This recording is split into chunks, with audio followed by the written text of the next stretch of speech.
Chamado é chamado, todo mundo tem um. Alguns deles são raros, outros deles comuns.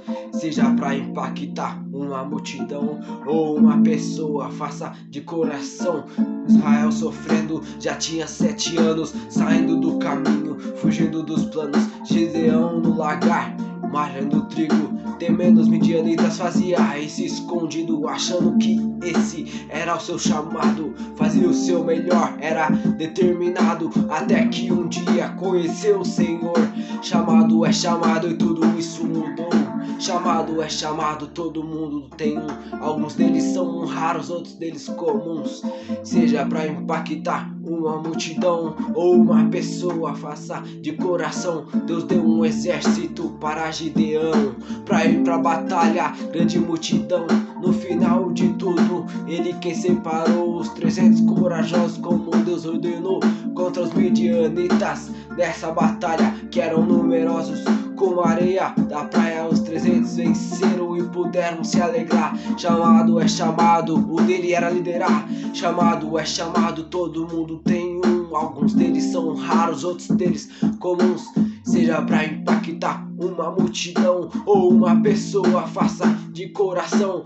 Pra você saber qual é o seu, a coisa é simples, se aproxime de Deus.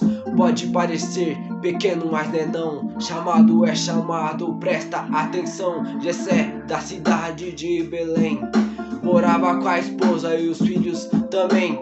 Homem fiel e temente ao Senhor, ensinava aos seus filhos a grandeza do seu Criador. Deus mandou o profeta Samuel à casa de Jessé, ungiu o rei para Israel. Deus escolheu um dos filhos de Jessé. Chamado é chamado, sabe como é? Chamado é chamado, todo mundo tem um. Alguns deles são raros, outros deles comuns.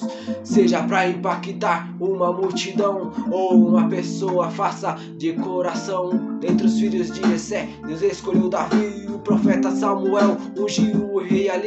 Imagina como estava o coração de Jessé e da sua esposa, uma tremenda mulher. O chamado deles era diferente, criar Davi do Senhor sendo temente. Isso eles fizeram com perfeição. Chamado é chamado, meu irmão. Chamado é chamado, todo mundo tem um. Alguns deles são raros, outros deles comuns.